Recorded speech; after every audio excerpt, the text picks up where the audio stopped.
Marvel positioned Captain Marvel as post-Endgame torchbearer, first female-led MCU film, cosmic power set, and franchise face. The rollout raised expectations that the character would anchor Phase 4. The gap between that promise and audience reception created the backlash. Early trailers set the tone problem. Viewers read Brie Larson's delivery as flat and emotionally distant, which contrasted with the MCU's established leads who signaled personality through charm, Stark, warmth, Rogers, or comedic timing, Thor. The theatrical cut reinforced that perception. Carol's arc communicated capability but not vulnerability, so power scenes landed without equivalent character bonding.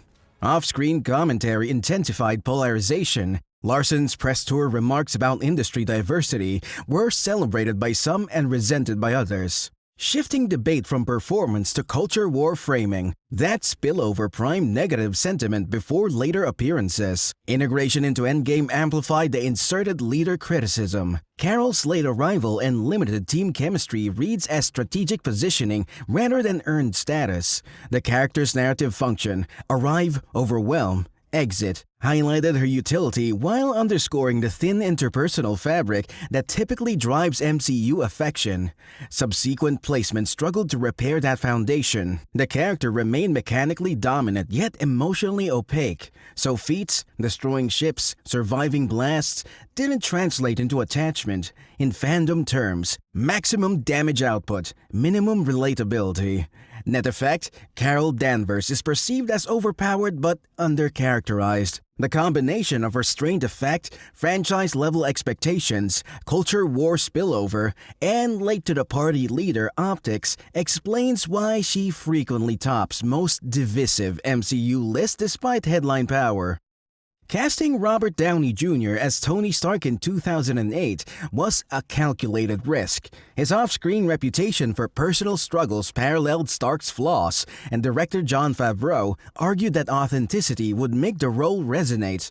The gamble became the cornerstone of the MCU. Downey Stark worked because charisma was balanced with fragility. He projected arrogance and humor, but beneath the surface was a man driven by guilt over the damage his weapons had caused. That complexity anchored the first Iron Man and gave Marvel a protagonist who was both aspirational and relatable.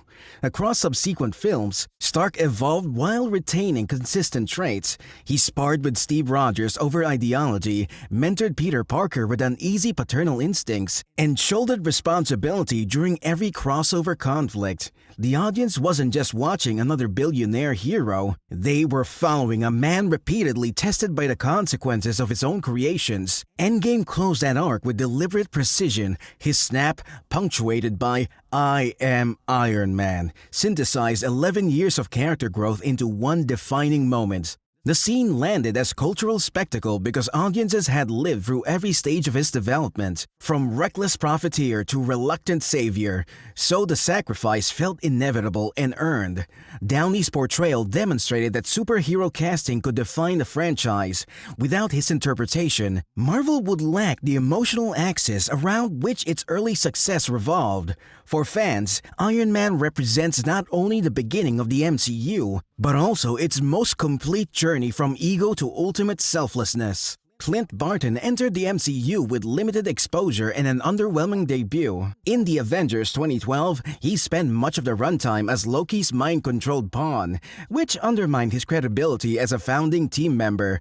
By the time he rejoined the fight, his reputation was already trailing behind heroes with flashier powers. Fan perception hardened around a mismatch between his skill set and the stakes of the MCU. In a lineup featuring gods, armored geniuses, and gamma-powered monsters, Hawkeye brought a bow and arrows. That disparity turned into a long-running meme, the useless Avenger, label that persisted regardless of his actual contributions.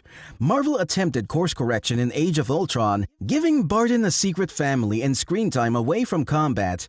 The intention was to humanize him and broaden his character. For some, this added grounding. For others, it slowed the narrative without significantly raising his profile. His darkest turn came post-snap, when Barton operated as Ronin. The Vigilante arc added grit, but also repositioned him as a street-level executioner, while the rest of the Avengers faced cosmic threats. This shift didn't rebuild his reputation as much as it highlighted his peripheral role. The Hawkeye Disney Plus series finally placed him in the spotlight, but the focus tilted toward Kate Bishop's introduction. Barton felt like a bridge to the next generation rather than a revitalized centerpiece. The outcome reinforced existing perceptions, functional, occasionally heartfelt, but rarely anyone's favorite. As a result, Hawkeye continues to occupy a paradoxical niche, valued for loyalty and skill, yet frequently cited as the least essential Avenger when fans rank the roster.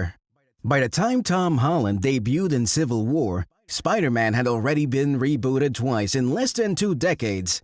Audience fatigue was a risk, yet Holland's portrayal quickly disarmed skepticism.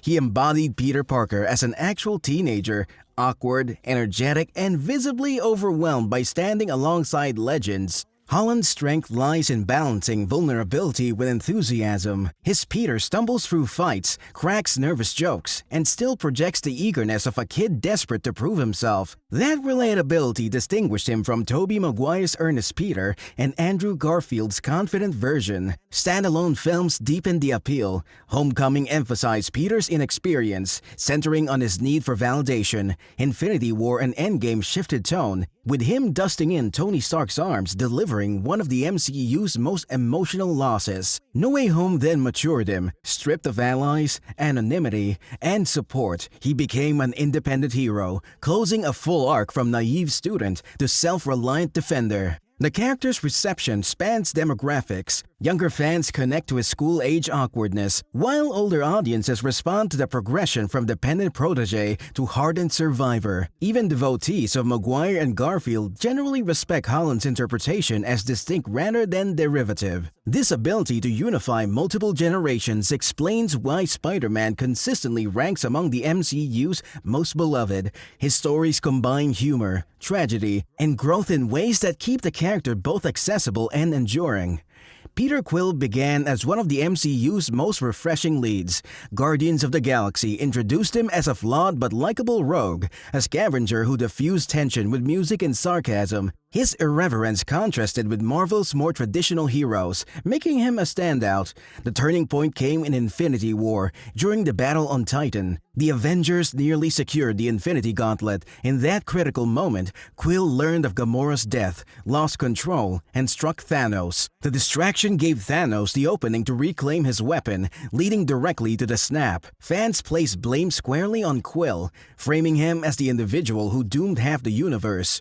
Beyond that single act, Quill's persona has remained divisive. His humor, once charming, increasingly registered as immaturity. In ensemble scenes, he often appeared outmatched by his teammates. Rocket supplied strategy, Gamora brought discipline, and Drax provided unintentional comedy. Quill, by comparison, seemed less capable as a leader and more prone to undermining serious stakes with poorly timed jokes. By Guardians of the Galaxy Volume 2 and beyond, that perception had hardened. His impulsiveness was no longer a quirk but a liability. Even his later contributions to reversing the snap did little to erase the reputation cemented on Titan. As a result, Star-Lord sits near the top of most hated MCU discussions. For many, he represents squandered potential, a once promising figure who became defined not by his victories, but by one costly mistake and a pattern of immaturity. Steve Rogers could have been a one-note archetype, patriotic soldier, frozen in time, speaking in slogans. Instead, Chris Evans infused him with conviction and restraint, creating a character defined less by power than by principle. From his earliest scenes in the first Avenger, Rogers demonstrated selflessness before receiving the serum. He leapt on grenades, stood against bullies, and volunteered for war out of duty rather than ego. That foundation ensured his transformation into Captain America felt earned, not manufactured. Throughout the MCU, Rogers functioned as its moral axis. He challenged Tony Stark on accountability, refused to compromise during Civil War, and consistently prioritized people over politics. His values created friction but also underscored his reliability. Audiences knew he would not waver, even under pressure. Evans layered the role with quiet vulnerability. Rogers carried loneliness as a man displaced in time, mourning lost connections while adapting to a world that had moved on. That undercurrent of isolation made his resolve resonate more deeply. The apex arrived in Endgame, wielding Mjolnir against Thanos validated years of consistent character building, worthiness derived from integrity rather than strength. Passing the shield to Sam Wilson closed the arc not as a retreat, but as a succession, handing responsibility to someone he trusted to embody the same ideals. For audiences, Captain America represents the MCU's conscience, unwavering, principled, and grounded in humanity. His journey from frail volunteer to moral exemplar explains why he remains one of Marvel's most universally respected and loved heroes. Wanda Maximoff entered the MCU as a tragic survivor of Hydra experimentation, defined by loss and uncertainty. Over time, her powers expanded and her character deepened, culminating in WandaVision. That series reframed her as a grieving figure who reshaped reality to cope with Vision's death. Fans emphasized with her pain, and for a moment, Wanda ranked among Marvel's most beloved heroes. The pivot came with Doctor Strange in the Multiverse of Madness. Here, Wanda transitioned from sympathetic Avenger to primary antagonist. Consumed by the pursuit of her children, she slaughtered anyone in her path. Her dismantling of the Illuminati showcased her powers at their most destructive, while her relentless hunt painted her as one of the MCU's darkest villains. This abrupt shift divided audiences. Some praised Marvel for embracing her comic roots and showing the consequences of unchecked grief. Others criticized the turn as rushed, arguing that her arc in WandaVision promised healing, not immediate descent into mass murder. The gap between those expectations and her portrayal generated backlash. The result is a dual legacy. Wanda remains admired for her complexity, raw power, and Olsen's performance, but she's also resented as a symbol of Marvel's uneven storytelling. To some, she's a tragic anti-hero undone by grief. To others, she's an inconsistent character wasted by poor narrative choices. Scarlet Witch therefore occupies both lists, beloved for her potential and performance, hated for how quickly that potential collapsed. Thor's introduction leaned heavily on mythic grandeur. His early films emphasized Asgardian formality and Shakespearean dialogue, which left audiences lukewarm. He was powerful but distant, a character admired for spectacle rather than embraced for personality. The reinvention came with Thor Ragnarok. Director Taika Waititi shifted tone toward irreverence, blending cosmic action with comedy. Chris Hemsworth embraced the change, delivering a version of Thor who could acknowledge loss while cracking jokes through it. That pivot humanized the God of Thunder, transforming him from stiff royal to relatable hero. Infinity War reinforced his resurgence. Thor's arrival in Wakanda, armed with Stormbreaker, marked one of the MCU's most celebrated entrances. The scene combined emotional weight, flesh from personal loss, with exhilarating spectacle, cementing him as a fan favorite. Not all outings maintained that momentum. Love and Thunder leaned so heavily into humor that it fractured some goodwill, with critics describing him as a parody rather than hero. Yet audiences largely separate that film's excess from the core version established in Ragnarok and Infinity War. Thor's journey illustrates Marvel's ability to adapt characters to shifting audience expectations. Once seen as distant, he became beloved through reinvention, emotional grounding, and memorable cinematic moments. Among the most loved MCU heroes, his name is consistently secure.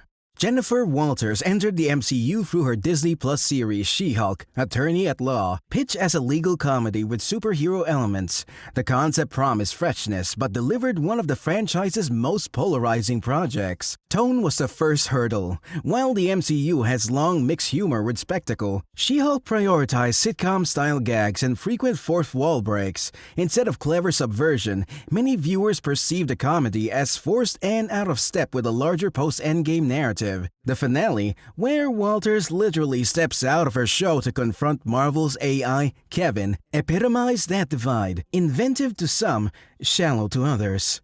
Visual execution compounded the problem. The CGI behind She-Hulk's transformation drew criticism for inconsistent rendering and unnatural movement. In a franchise known for cinematic polish, these shortcomings became memes that overshadowed storylines. Characterization also fueled discontent. Walters was written as more a delivery system for meta-commentary than as a fully layered protagonist. The show's engagement with sexism and online harassment aimed for relevance but often felt didactic, addressing the audience rather than embedding the themes organically. Fan reaction reflected the disconnect. A vocal minority defended the series' experiment, but the broader discourse cast She-Hulk as emblematic of Marvel's missteps in tone, writing, and effects. Instead of expanding the universe with a compelling new lead, the series left Walters branded as one of the MCU's most criticized heroes. T'Challa's introduction in Civil War immediately distinguished him from other MCU heroes. His composed authority, precise combat style, and sense of restraint contrasted with louder, more impulsive teammates. Chadwick Boseman's performance conveyed both regality and vulnerability, grounding the character in dignity from the start. Black Panther 2018 elevated that foundation into a cultural milestone. The film combined Afro-futurist aesthetics with political themes and family conflict, producing a narrative that resonated globally. Its $1.3 billion box office return and Academy Award nomination for Best Picture demonstrated the reach of a superhero story that extended beyond spectacle into representation and cultural pride. Boseman's portrayal defined T'Challa as a king who led by principle rather than force. His greatest strength lay not in his suit or weapons, but in his moral compass, choosing diplomacy, responsibility, and empathy even when easier paths were available. That integrity set him apart in a universe often driven by ego or vengeance. The actor's passing in 2020 deepened the legacy. His death at 43 reframed his work as both performance and symbol, elevating T'Challa into a figure of resilience and inspiration. Wakanda Forever reinforced that memory, honoring Boseman while extending the character's cultural weight. Unlike heroes whose reputation fluctuate with each film, Black Panther remains consistently revered. Fans regard him not just as another Avenger, but as proof of what the MCU can achieve when story, performance, and impact align seamlessly.